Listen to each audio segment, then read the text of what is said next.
We live in very challenging and also fascinating times, and we understand that the 21st century is confronting us with the high complexity and an increasing speed and change. And for many organizations, the question really is, will we go up or will we go down? And we definitely don't want to end up like these guys here that weren't really able to cope when change came around. So what do we need to do? Well, volatile and unpredictable conditions favor teams that are quickly adaptive and highly creative. So basically, developing this ability as individuals as well as in our teams and organizations might be the most essential task for the 21st century. How can we do that? Well, I believe we need more active optimists. So, what's an active optimist? Well, when I think of an active optimist, this picture comes to my mind. And you know what? That little guy up there, that is an active optimist. So, what makes an active optimist different from all the others in the bowl down there? Well, it's three things. First of all, an active optimist knows the direction, hence jumps out to the right where the ball is. Jumping out to the left wouldn't be really smart. Second, he has the ability to find, or let's say, make a way where there is none yet. And third, probably most important, he has the motivation to strive and keep going, even if things get hard. So then we could ask, how about the others? Well, let's use that simple 2 by 2 matrix to kind of group the fish in the bowls. Well, first of all, on the x-axis, we could have an optimistic outlook on the future, or we could be pessimistic. On the y-axis, we could be passive or stay passive, or we could get active. So an active optimist is top right corner. So then how about the others? Well, there's, for example, those that are optimistic, but stay passive. Their picture is a little bit like that. So they say, well, we don't really need to do anything. Things have always become better in the last decades. And you know what? History proves them right. I mean, for the last 40 years, in most country, kind of wealth has increased. You just need to come in at 8 in the morning, go home in the afternoon, and money will somehow come to your account. Basically summarized, their sentence is, don't worry, all will be good. However, there's some of those, and maybe an increasing number right now, that feel, well, all will be good might not be right. And they, although staying passive, turn pessimistic. Their picture is a little bit like this. And summarized in one sentence, kind of their outlook is, everything was better in the past. You might have heard that sentence. And then, of course, there's those that really feel and have a pessimistic outlook on the future and say, hey, we've lost so many privileges. So many things are getting tougher. We have to work more, get less money. We lose our jobs. And they decide to get active. And that's those that you don't want, because that's the active pessimists. And you know what? That's people that are afraid of the future. And then when we're afraid of the future, it's such an easy tendency to call for strong leaders and building walls. And I really believe not only in companies, but in society alike, we have a great need for more active optimists. So back to our active optimist. What's the three things that make an active optimist different? Well, it's having a clear direction, having the ability to make the way, and having the self-motivation to really get there and keep going. So what does that mean for leadership in a 21st century context? And let's have a look at what I call the 4 practices of 21st century leadership. Well, if we want to have more active optimists, we might have to establish a clear direction and a focus. We also will have to work on developing a more scientific mindset to increase our people's navigation skills. And third, we need to give true autonomy to enable self-motivation. And what's number 4? Well, in order to really manage that on a day-to-day basis, we need to be a coach.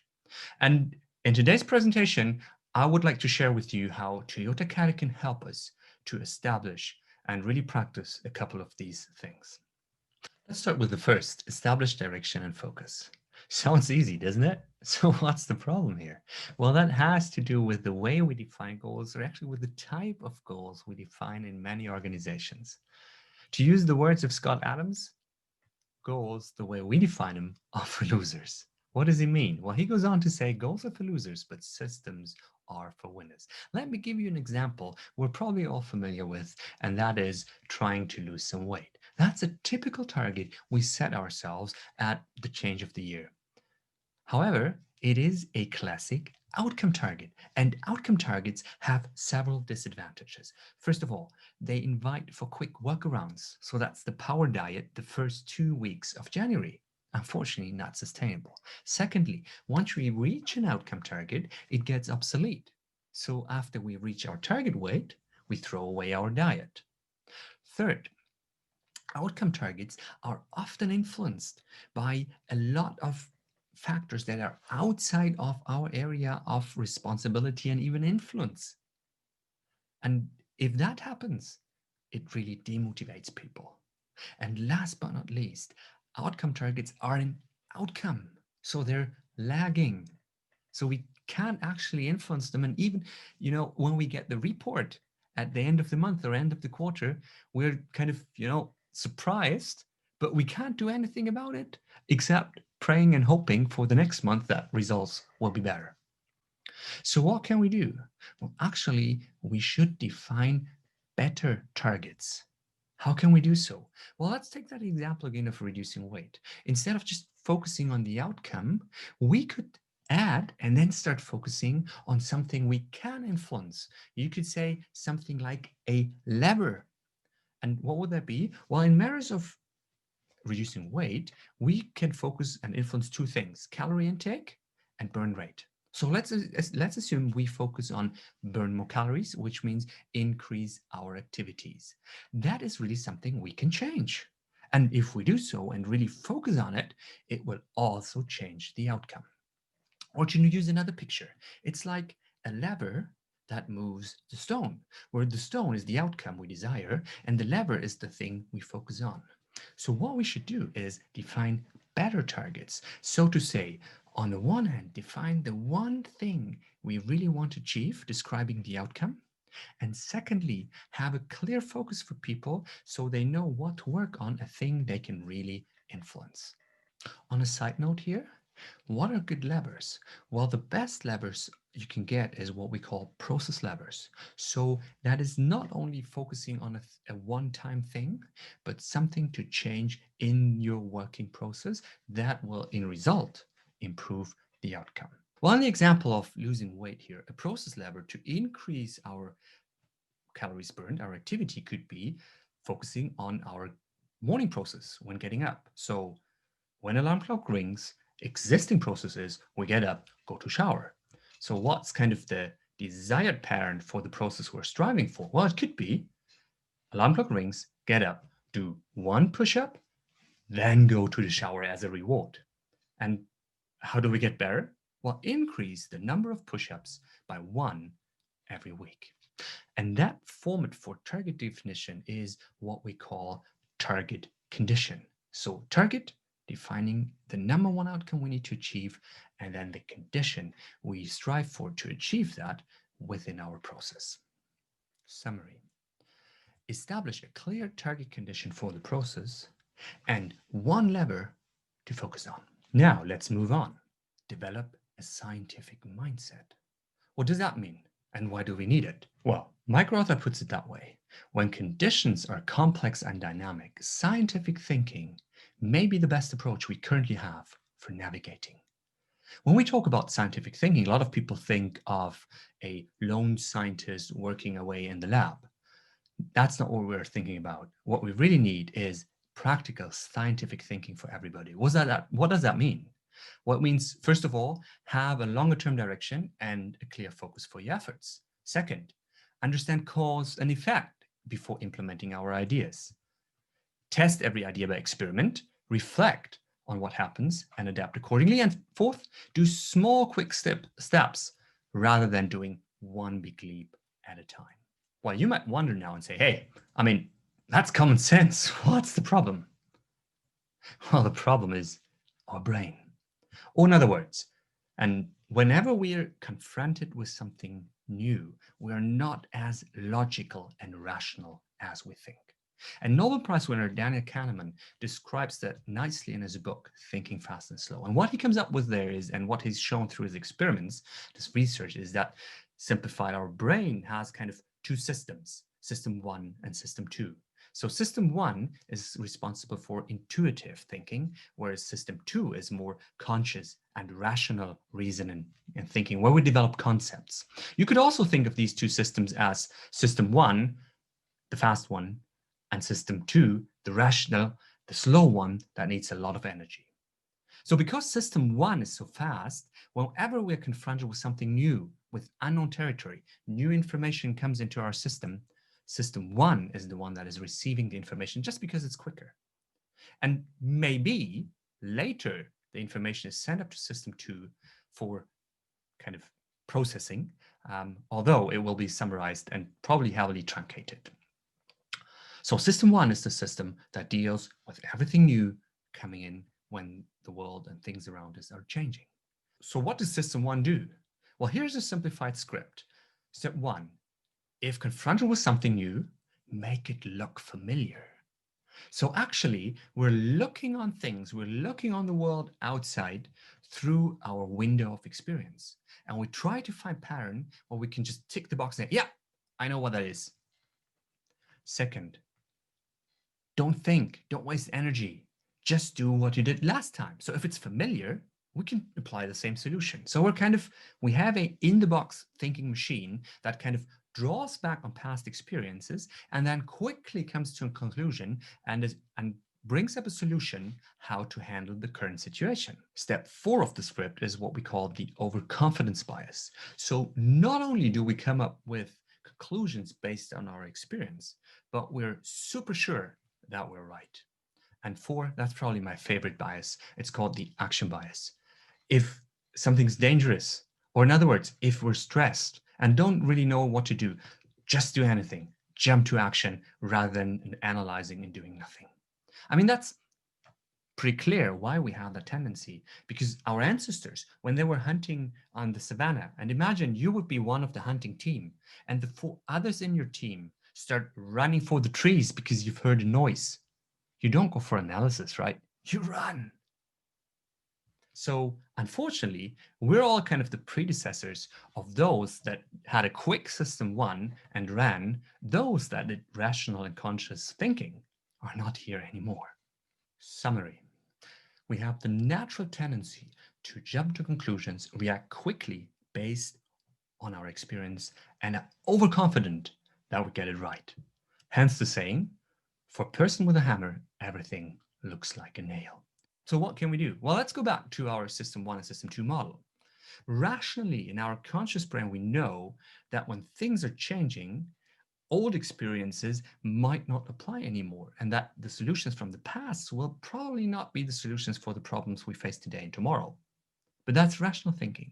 Unfortunately, in system 1, we have that strong tendency to jump to conclusions. So what we would actually need would be kind of develop a scientific response pattern, kind of move it from our system 2 to system 1 and make it an intuitive pattern. Hey, wait a moment, things have changed. We need to go step by step and experiment now. So how can we do that? Well, there is something called neuroplasticity. So we can purposefully influence kind of the wiring our brain has. How can we do that? Well, we can do that through frequent repetitive practice. So it's not a cognitive process. And no matter how often we tell people they should think differently, and even if we have them repeat it, that's not going to work. So, but through repeated action, through repeated practice, we can develop new neural pathways in our brain. So what do we need to do that? Well, first of all, we need a practice routine for repeated practice. Or in other words, we need a model for practical scientific thinking we can practice. And this model is what Mike Rother has developed from his research at Toyota, and we call it the improvement Kata. It's a 4-step model for practical scientific thinking for everybody. Step 1. Before you jump into action, make sure to understand the direction, the challenge. Second, first, Get the facts, understand the current condition, get a fresh view on what is right now. Because the challenge far away, break it down and establish a shorter term next target condition. And we know there will be many more target conditions until we reach our challenge. And fourth, start experimenting to get towards your target condition. And as Mike says, it's a pattern of thinking that makes us better at reaching difficult goals through unpredictable territory. Again, you might think, well, this is common sense, right? But as science shows, unfortunately, this is not our default mode of thinking.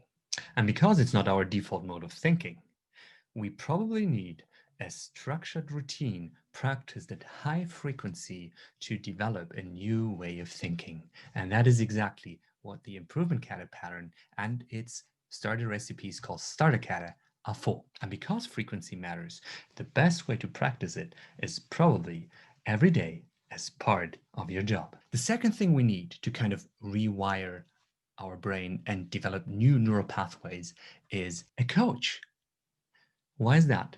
Well, because we all have a blind spot and we don't realize when our brain is jumping for assumption and draws premature conclusions. So, what does that mean for leadership? Well, let's come back to our 4 practices of 21st century leadership.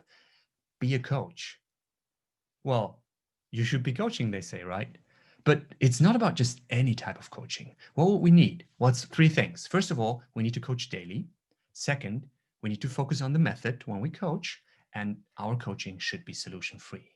Why is that? Well, first of all, coach daily because frequency matters. Think about the routine of brushing our teeth. What do you think would have happened if our parents would have asked us once a month, did you brush your teeth? Secondly, we want to put priority on our direction and the focus, the target condition we're working towards. And there's no better way than putting priority on it by asking for it daily. Focus on the method, solution free. Let me explain. Well, coaching needs to be solution free because staying away from giving solutions and advice, staying away from command and control, gives people autonomy to develop their own solutions. And you know what? True autonomy is one of the main preconditions for having a self-motivated team. However, it comes with a price because staying away from giving advice and solution doesn't mean people can just do anything, right? I mean, a laissez-faire kind of coaching approach would be arbitrary, high risk, and probably not successful. So in other words, the deal is this. If we want to coach solution free, we have to coach for a very precise method and approach. Or to put it in other words, when we coach people, they usually explain what they have done, what they have produced, the content, and we can see the outcome. However, being the outcome, this is all determined by the underlying way of working and the underlying mindset, way of thinking and reasoning. So if we want to be solution free and focus on the method, our focus as a coach should be here. What's the problem? Well, our brain pulls us to focus on content and outcome. So, summarized, as coaches, we often focus on the content instead of the method. So, what's the remedy? Well, it's what we call the coaching kata. And the coaching kata not only provides a powerful, solution free, method focused 5 phase coaching model, but also provides us with a pattern to learn how to coach for a more scientific way of thinking. So, what is a coaching pattern? Well, question to you. Did you brush your teeth today? Although I can't see you, I'm pretty sure you're kind of astonished about the question. What do you mean, did you brush your teeth? You know, brushing our teeth every day is a behavior we weren't born with. At least our 2 kids weren't born with the natural tendency of brushing their teeth at least twice a day. So, how did that happen? How did a behavior we weren't born with become a habit we do every day without even thinking about it? And that kind of leaves you when I ask you, did you brush your teeth today? With a bewildered look on your face. What kind of question is this? Well, you know, in young years, we all had a coach that used a coaching pattern. What was it? It was a question. The question, did you brush your teeth? Or maybe even better, the question, how long did you brush your teeth? So good coaching patterns are questions that question the method. How long did you brush your teeth? They're not questions that question the result. That would be, are your teeth clean? What would little Billy say, no matter if he'd brushed his teeth or not? Well, of course they're clean. They're also not questions asking or challenging the solution. That would be, well, Billy, I see your teeth are not clean. What do you propose? And Billy might say, well, maybe to clean my teeth, gargle with some Coke twice a day. No, no, no, wrong solution, wrong solution. So good coaching patterns are question patterns that question the method. And that is exactly what the coaching Kata provides, a starter recipe of 5 questions to coach solution free but precise on the method. And here they are. Question 1: what is your target condition? Question 2: what is the actual condition now? And let's reflect. And what did you learn from taking your last step? Question 3: what obstacles are preventing you from reaching the target condition? And have a clear focus on which one are you addressing now. Question 4: what is therefore your next step and what do you expect? And establishing a quick reflection point, when can we go and see what we have learned from taking that step? So what's Toyota Kata? Toyota Kata is a way of practicing a more scientific way of thinking and acting, and learning a way to coach solution-free while being precise on the method. So what's the essence? Number 1, establish and strive for a next target condition. Outcome and process lever. Number 2, practice the improvement kata, a 4-step model for practical scientific thinking when working towards your target condition. And number 3, coach daily for scientific thinking. To do so, start with the 5 questions. If you want to learn more about Toyota Kata, check out the Toyota Practice Guide as well as the Toyota Kata Memory Jogger. See you soon.